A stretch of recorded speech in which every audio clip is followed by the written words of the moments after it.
नमस्ते। BEd second year अपना जो सब्जेक्ट है शैक्षिक प्रबंधन तथा समावेशी विद्यालय का निर्माण पेपर अपना थर्ड है। इसके अंतर्गत अपन पाठ्यक्रम का अर्थ के बारे में मैंने अध्ययन किया था। आज का जो अपना टॉपिक है उसके अंतर्गत पाठ्यक्रम का जो स्वरूप या प्रगति उसके बारे में अपन अध्ययन करेंगे। तो पाठ्यक्रम का स्वरूप या प्रगति।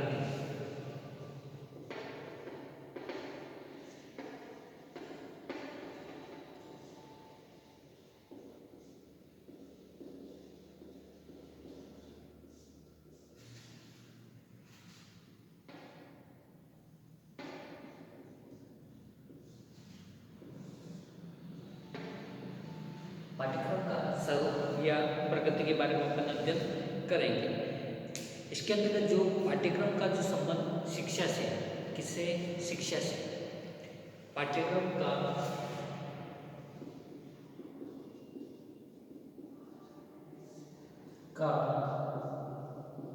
संबंध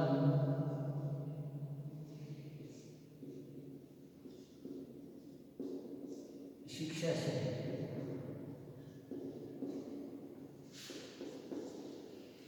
पाठ्यक्रम का जो संबंध है वो शिक्षा से है ना। तो फलतः जो शिक्षा को विभिन्न धारणाओं के अनुरूप ही पाठ्यक्रम की जो प्रगति अथवा स्वरूप का निर्धारण होता है।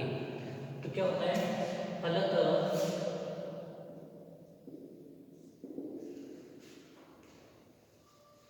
शिक्षा की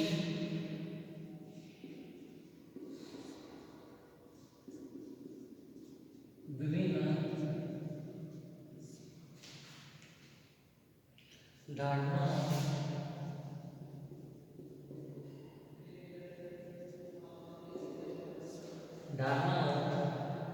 के अनुरूप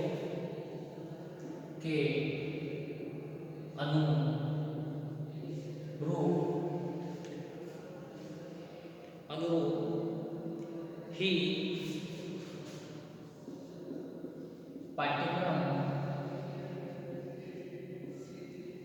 पाठ्यक्रम की प्रगति अथवा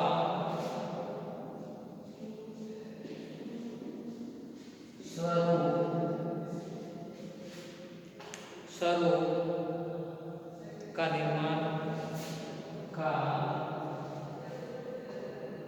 निर्धारण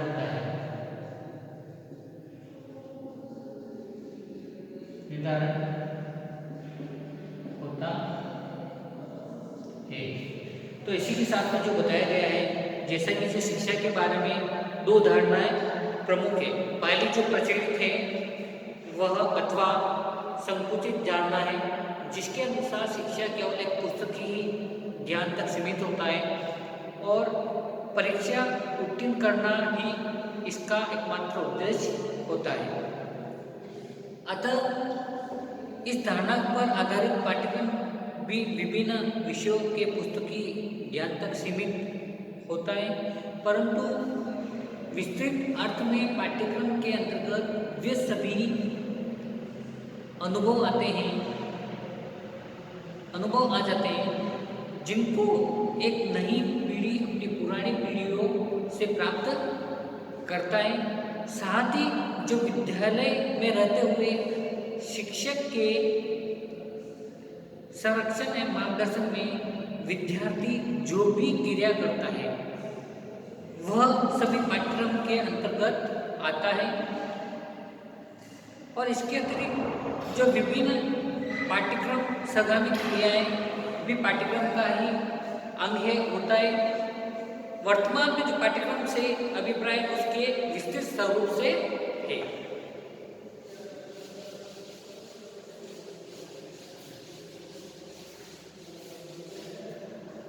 जैसा कि पाठ्यक्रम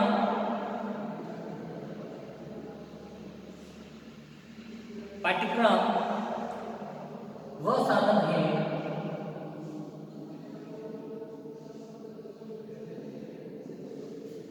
साधन है जिसके द्वारा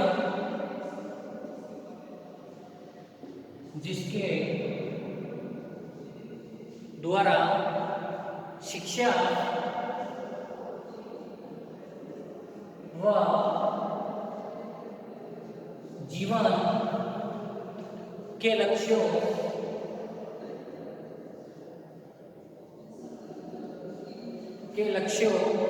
की प्राप्ति होती है,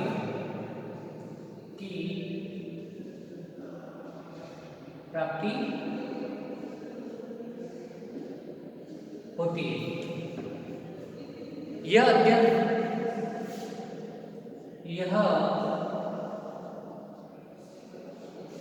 अध्ययन का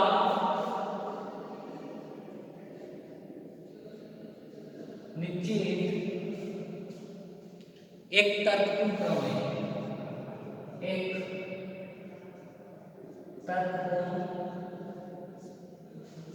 तर्कपूर्ण क्रम है।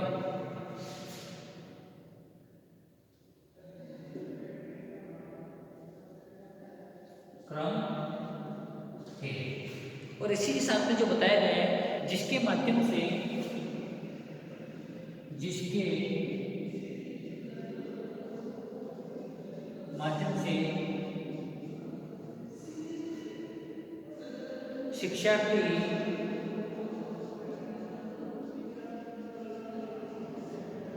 शिक्षार्थी के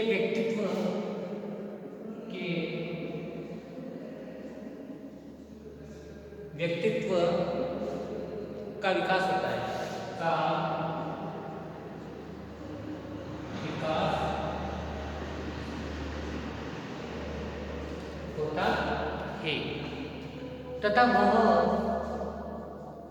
तथा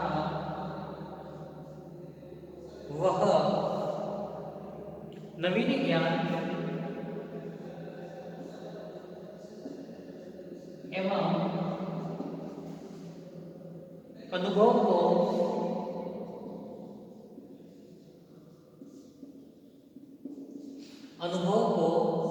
ग्रहण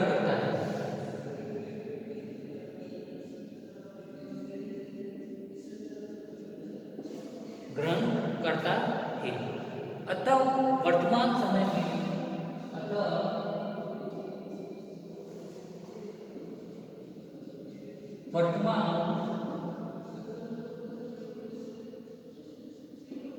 में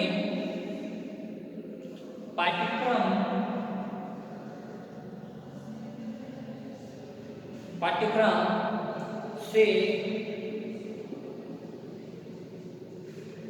से तात्पर्य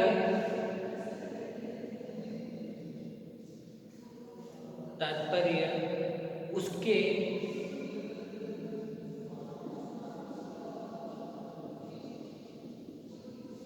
विस्तृत स्वरूप से ही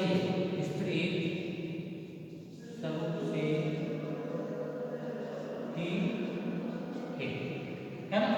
तो ये जो पाठ्यक्रम का साधन है, जिसके द्वारा शिक्षा व जीवन के लक्ष्यों की प्राप्ति होती है, और यह अध्ययन का निश्चय तर्कपूर्ण क्रम है, जिसके माध्यम से शिक्षार्थी के व्यक्तित्व का विकास होता है और जो नवीन ज्ञान और अनुभव को ग्रहण करता है। अतः जो वर्तमान समय में पाठ्यक्रम से तात्पर्य उसके स्वरूप से ही है। तो इसके अंतर्गत बताया गया है जो पाठ्यक्रम का स्वरूप या प्रगति, पाठ्यक्रम का संबंध शिक्षा से है। और इसी के साथ में जैसा कि आपको पता है कि सभ्यता के जो साथ शिक्षा का स्वरूप भी बदलता रहा है, और आदिकाल से शिक्षा का स्वरूप पूर्णतया अनौपचारिक था, और यह शिक्षा एक क्रम या विधि से नहीं बनती थी। उस समय जो बालक की जो शिक्षा उनके परिवार, समाज और दिनचर्या के मध्य चलती रहती थी, तब बालक उसमें जो भागीदार बनकर प्रत्यक्ष अनुभव और निरीक्षण के माध्यम से तथा अपने जो बड़े पूर्वजों के अनुभव सुनकर शिक्षा प्राप्त करता था।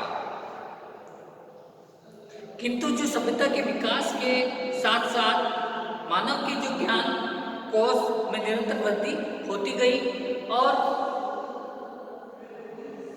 परिणाम स्वरूप जो व्यक्ति के जो पास समय साधन का अभाव होने तथा लगा तथा उसकी जो शिक्षा अपूर्ण रहने लगी, तब प्रत्येक विकासशील समाज ने अपने बालकों को समुचित शिक्षा प्रदान करने के उद्देश्य से इस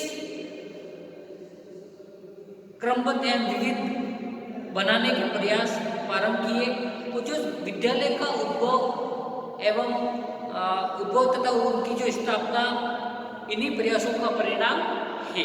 आज जो जिन प्रयासों से विद्यालयों का जो उद्भव हुआ, उनकी जो स्थापना हुई, इन प्रयासों के परिणाम ही है।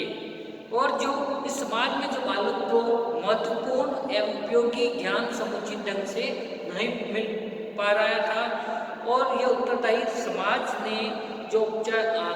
समाज ने उन विद्वानों को सौंपा जो शिक्षा के विभिन्न क्षेत्रों में पर्याप्त अनुभव रखते हैं। और विद्वानों ने जो औपचारिक माध्यम से जीवन उपयोगी शिक्षा समुचित ढंग से प्रदान करने के लिए शिक्षा के विभिन्न विषयों एवं तथ्यों को व्यवस्थित करनी प्रारंभ की, जिनके माध्यम से ज्ञान राशि निश्चित निर्धारण की गई जाती है और उसे ही पाठ्यक्रम का नाम दिया गया है।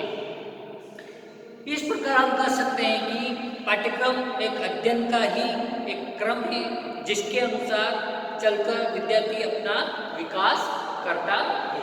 इसलिए पाठ्यक्रम का स्वरूप प्रगति के बारे में बताया गया है, वह साधन है जिसके द्वारा शिक्षा जीवन के लक्ष्यों और की प्राप्ति होती है।